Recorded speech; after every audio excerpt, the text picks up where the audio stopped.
guys, welcome to part 3 in the Disney tour planning series. This one is all about Disney's Hollywood Studios.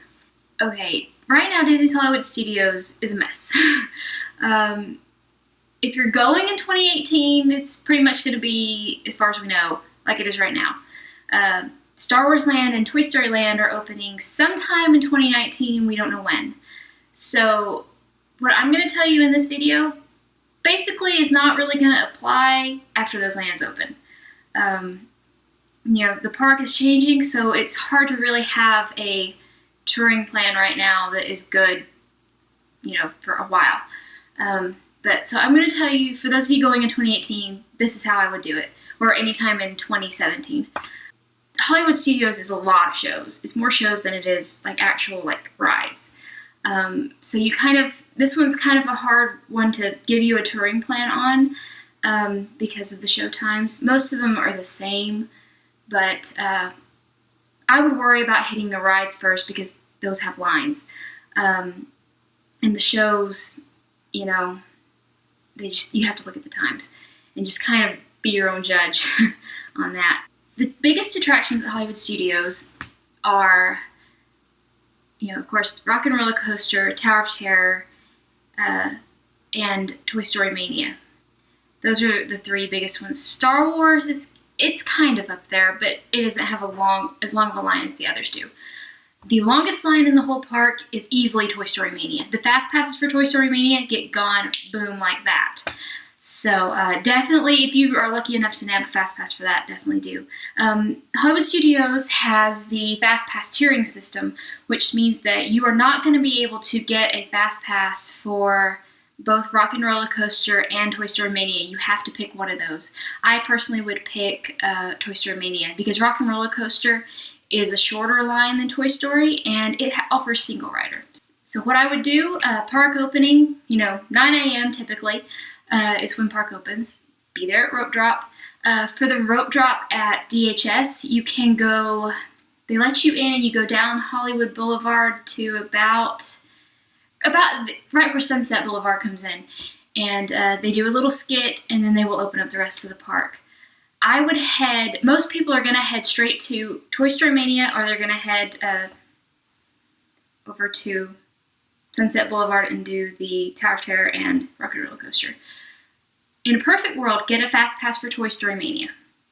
That's kind of the key to all this. This is probably the only one that I'm going to tell you have to get a fast pass for this attraction, and then do the other ones.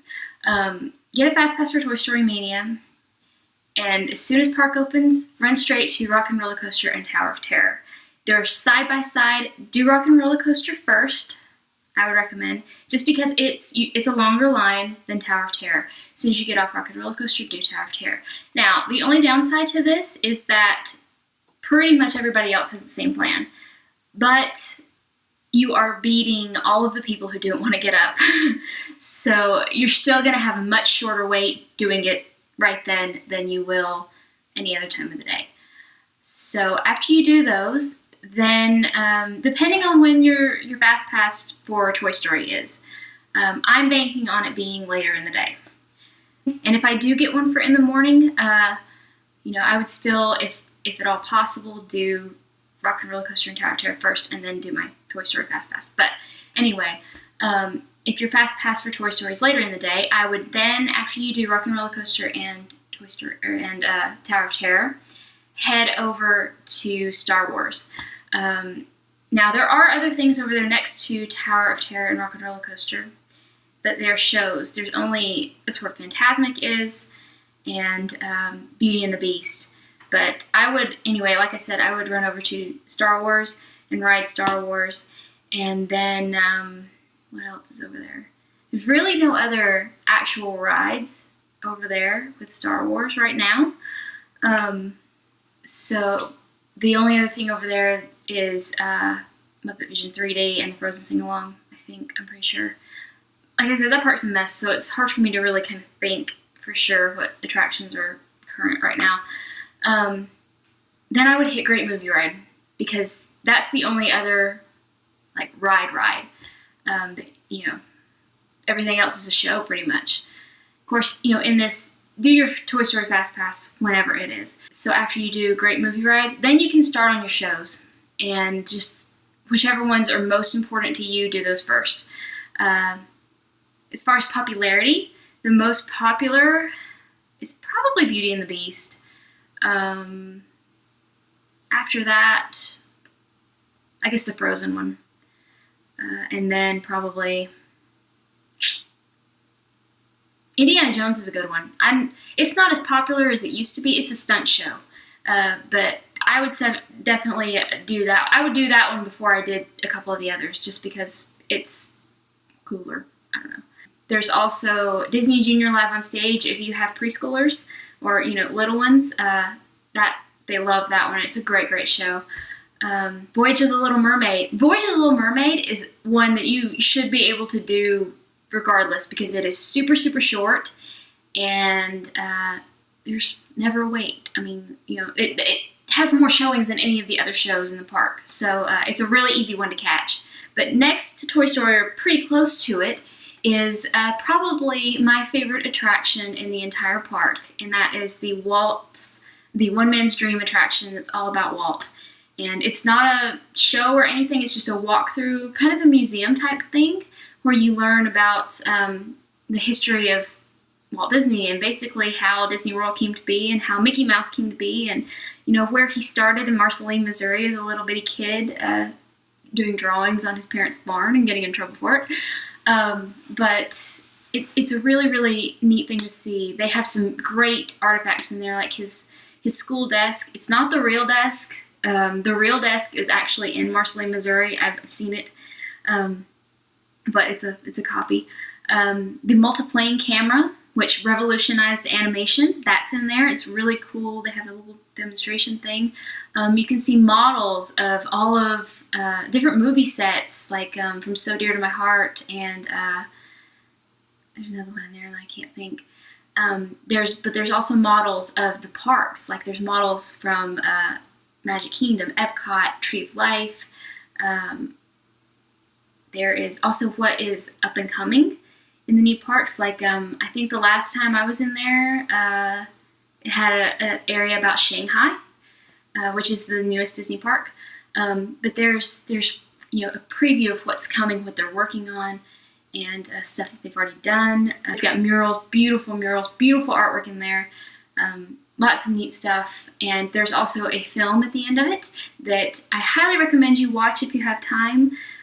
It's super short. It's not long, and it tells you about Walt, so it's pretty cool. That's pretty much all Hollywood Studios is right now. As far as nighttime shows, there is Fantasmic. That, depending on the time of year, during the summer, busier times of the year, it has 2 showings a night, but most of the time it only has 1. That is like it's not fireworks. There are a few fireworks in it, but it's not a fireworks show. They have, it's like a water show, really, and kind of a stage show. Like the characters, lots of characters are in it. Mickey's the star, of course, and it's on a little pond, lagoon kind of thing. It's a good show. And then I believe they still have Star Wars fireworks at night. You can see those anywhere on Hollywood Boulevard, I'm pretty sure, because they shoot them like behind the theater somewhere. So there's that. There's not really a parade at Hollywood Studios, but there is, I think they call it the Imperial March, that they do several times throughout the day, where the stormtroopers basically walk down Hollywood Boulevard and go into the Star Wars launch bay. I've caught bits and pieces of it. So if you're a big Star Wars fan, stop and watch that. But really, that's all there is right now that I can think of. Besides character meet and greets, that kind of thing. Buzz and Woody always have a long line for character meet and greet. I'm not really sure about anybody else, to be honest with you. I think Star Wars usually has a long line too for Kylo Ren and Chewie. So those are the only 2 Star Wars characters you can meet, normally. One more time real quick. At Rope Drop, first of all, before you go, when your 60-day or 30-day, whatever it is, Fast Pass window opens, get a Fast Pass for Toy Story Mania. If you don't get any other Fast Passes for the rest of the park, then at least get Toy Story Mania. When the park opens, right at Rope Drop, head over to Rock and Roller Coaster and Tower of Terror. Do Rock and Roller Coaster first, then do Tower of Terror. After you get off those, head on over to Star Wars, ride Star Wars, and depending on when your Toy Story Fast Pass is, change that accordingly. But after Star Wars, I would do the Great Movie Ride.